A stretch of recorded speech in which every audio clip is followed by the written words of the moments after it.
Good morning. Welcome to First Baptist Church and our Sunday school lesson on live stream. We're delighted to have you with us this morning. And this morning we're going to be using the internet to do our weekly Bible study from Luke chapter 5. And you might want to turn there and be ready to read those verses with me. We'll be reading from Luke chapter 5 verses 4 through 11. We also will be talking a little bit about verses 27 through 32, which tells the story of Jesus calling Levi, the tax collector. But for our purpose today, we'll deal with Luke chapter 5, verses 4 through 11 in more detail. Yes, we're conveying a message to you at this moment over the internet. Social media made it possible for us to connect with former classmates and friends whom we have known in the past but not seen for years. Let me begin by asking you a question. Have you ever thought about what happened to that person that you thought was most likely to succeed in your high school class? Is that person doing what you thought he or she would be doing right now? We never know what life holds for any person, for us or for anyone else.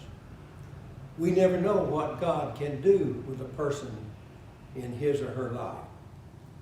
Jesus called some very unlikely people to be his followers, didn't he? Let me ask you another question. How has time changed some of those people that you knew in your childhood? And before we read our scripture, let's try to understand the context of Luke chapter 5. Jesus brought other people into his inner circle from the very beginning. Why? Jesus wanted to prepare them for future leadership in the church. Large numbers of people followed Jesus in his early ministry, but only a few people enjoyed that intimacy of being part of his private talks. Those private talks were interspersed between his public encounters. When did this encounter with Simon take place on the seashore? Scholars disagree as to when the encounter took place. By reading all four Gospels, we know that Andrew first met Jesus after Jesus' baptism in the River Jordan. And Andrew introduced his brother Simon to Jesus in John chapter 1, verses 29 through 42. And later, the events of Luke chapters 4 and 5 took place, setting the scene for Jesus' calling of his first disciples. And as Jesus traveled throughout Galilee, he began to select and train a special group of disciples. They would later be named as apostles in Luke chapter 6, verse 13. Jesus' choices were not random. He knew exactly who he wanted and why. Jesus always took people where they were.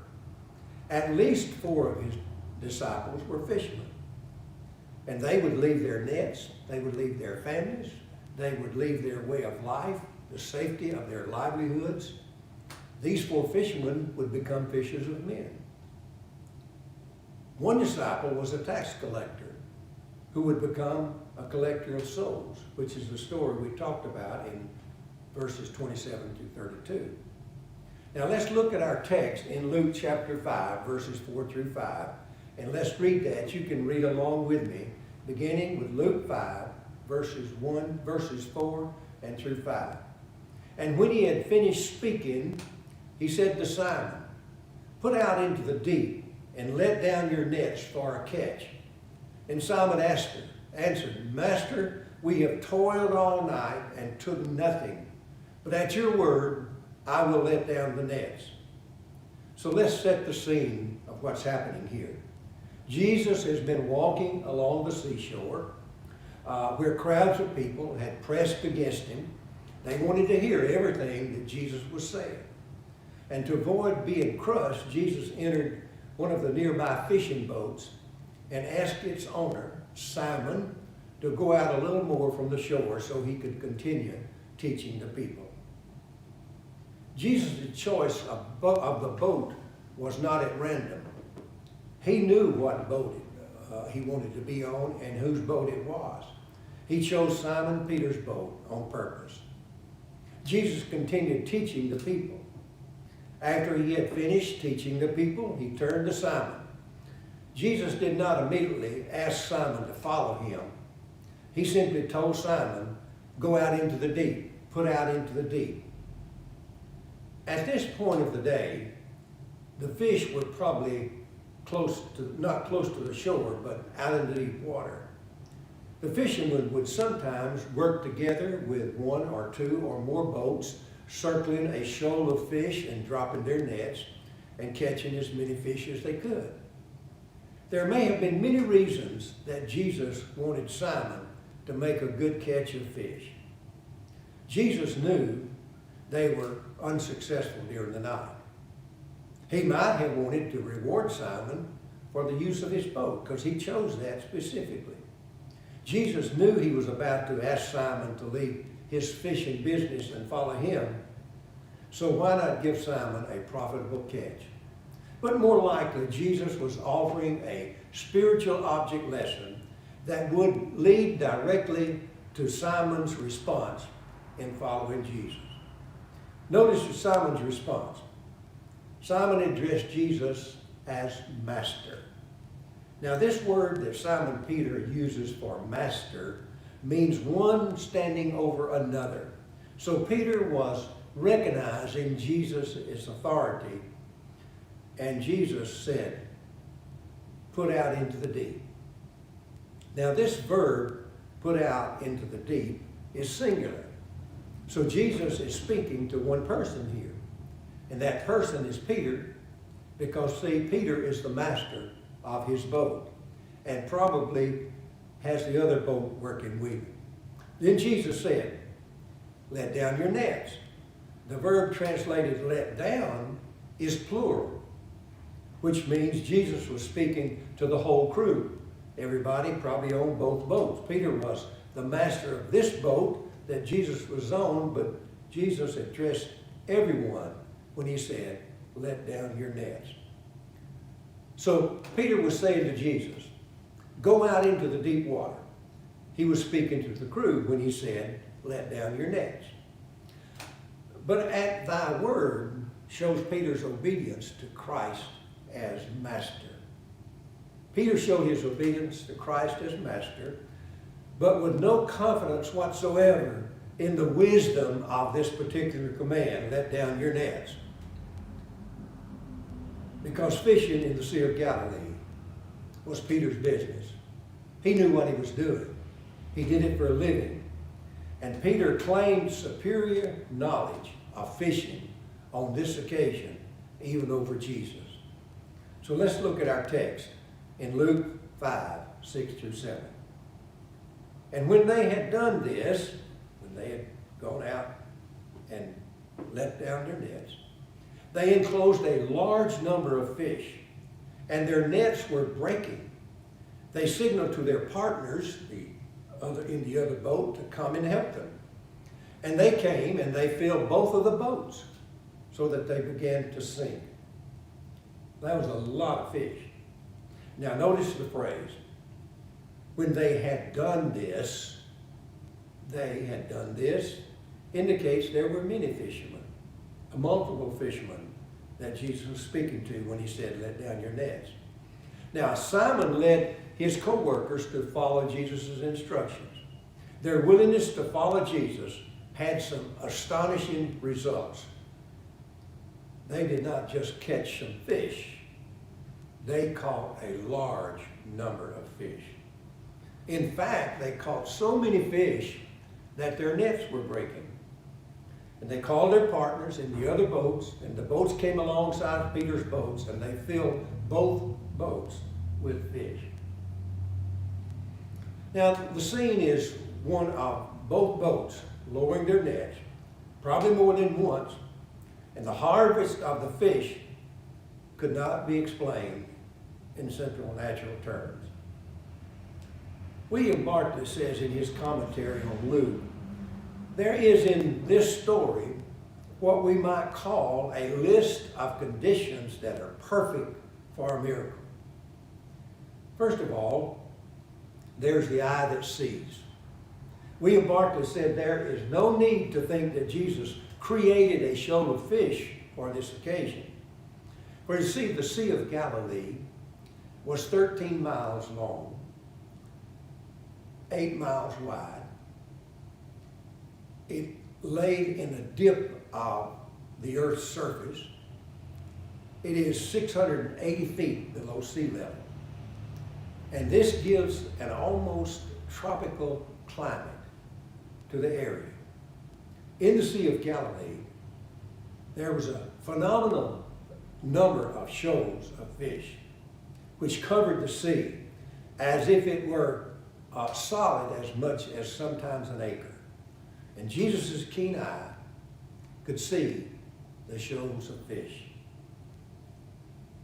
What we need in our Christian faith is eyes that can see what God is doing in our lives and in the lives of others. Many of us have been sitting in our kitchen and seen the steam coming out of the lid of the kettle, from under the lid of the kettle that's on the fire or on the stove. But James Watts saw it and thought of a steam engine. Many of us have been out in an orchard and seen an apple fall from a tree and hit the ground. But only Isaac Newton saw the apple fall and thought of the law of gravity. So you see, there are eyes that see. There is also the Spirit that will make an effort. If Jesus said do it, Peter was willing to try again, even though he had fished all night and I'm sure was very, very tired from the fishing. One of the greatest defeats in life is that most people give up just short of reaching their goal or completing a task. In the period from 1878 to 1880, Thomas Edison and his associates worked on at least 3,000 different theories to develop the efficient incandescent lamp. Then there's the spirit that attempts what seems hopeless at the moment. Remember now, Peter had fished all night and thought it was just impossible to catch another catch. Night was the time for fishing. Peter knew that. Peter was smart about fishing, and he had fished all night long and caught nothing. Well, here's what Peter said. He said, Jesus, if you say so, we will try one more time. Now, I want you to notice the response from Peter. We read about Peter's response in verses 8 through 11. Look there with me. But when Simon Peter saw it, he fell down at Jesus' feet, saying, Depart from me, for I am a sinful man, O Lord. For he and all who were with him were astonished at the catch of fish that they had taken, and so also were James and John, sons of Zebedee, who were partners with Simon. So this gives you the picture that this big crew of fishermen, at least 2 boats that were working together. And this is what Jesus said to Simon. He said, do not be afraid. From now on, you will be catching men. And when they had brought their boats to land, this is such a key element right here. They left everything and followed him. Left everything and followed him. What a commitment. Notice that this is the first time that Jesus referred to Simon as Simon Peter. The name was significant. Jesus first called him Cephas when they met up on Andrew's introduction in John chapter 1, verses 42. That's why I said you need to read all 4 Gospels. Cephas is Aramaic, Peter is Greek. Both words refer to a stone. Simon Peter saw all of this happen. It was more than a simple reference to Simon Peter's visual sight. He recognized that what was happening was of divine origin. And here's Peter's reaction. Peter forgot all about the fish, the great catch that they had. And he fell down on his knees in front of Jesus. Now, this represents a position of subservience, a position of supplication, a position of respect. And Peter recognized Jesus as an authoritative teacher. Peter's way of addressing Jesus turned from master to Lord. The word Lord here, when he fell on his feet and said, Lord, I am a sinner, shows respect to even a greater authority than master. So Peter fell down on his knees and went from a position of extreme confidence that he knew everything and a position of pride to abject humiliation. His impulse was right. His confession was true. He was a sinful man. Simon Peter's recognition that he was a sinful man came in response to the miracle that he had just witnessed. Let's look at verse 9. Read with me. For he and all who were with him were astonished at the catch of fish they had taken. And so also were James and John, sons of Zebedee, who were partners with Simon. Notice the phrase in there, for he was amazed. Literally, that is translated, for a wonder held round him. The verb for amazed or astonished means they were held fast. They were all surrounded with amazement and wonder at such a great catch. So much so that we see in verse 11, and when they had brought their boats to land, they left them there. They just walked off and left them right there and followed Jesus. No questions asked. No transaction of selling the boats or no transaction. They just left and left the boats right there. They left and followed him. They left everything and became his disciples immediately. Now, the title of our lesson today is Followed.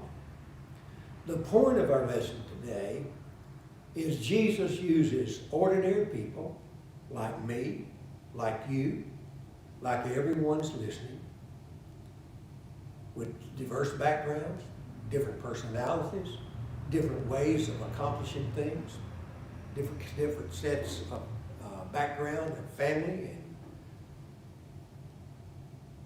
just different people, just like he did the disciples. Did you know there are many reasons why God shouldn't have called you? Do you realize? I said that correctly. There are many reasons that God shouldn't have called you. But don't worry, for you're in good company. Did you know that Moses stuttered? Did you know that David's armor didn't fit? Did you know that John Mark was rejected by Paul? Did you know that Timothy had ulcers? Did you know that Hosea's wife was a prostitute? Did you know that Jacob was a liar? Did you know that David had an affair? Did you know that Solomon was rich, too rich? Did you know that Jesus was too poor?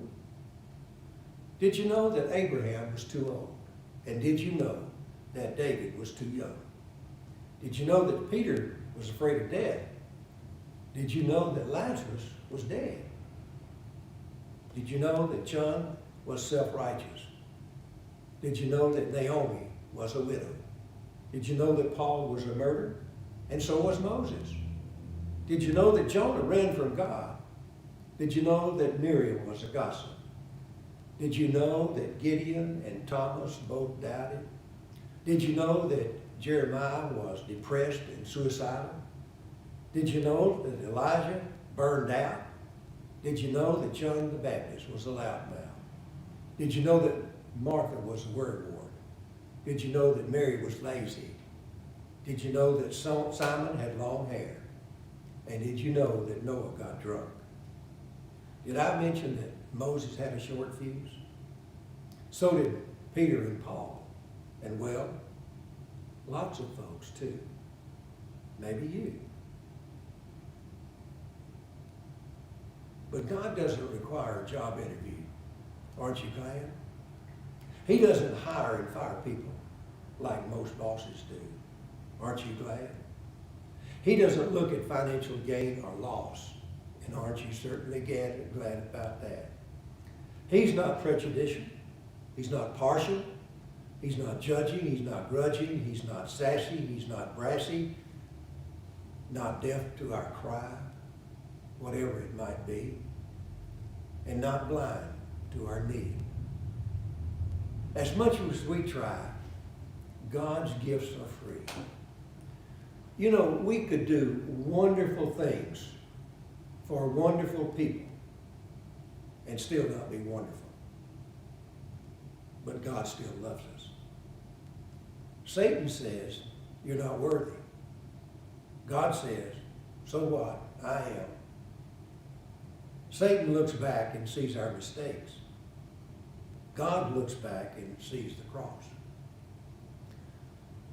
Just remember what Tim Hansel said in his little book called Holy Sweat.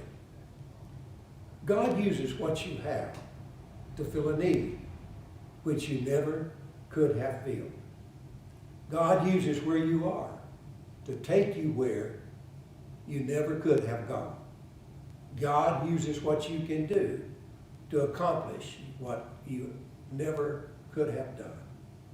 And God uses who you are to let you become who you never could have been. God bless and have a wonderful afternoon. We love you.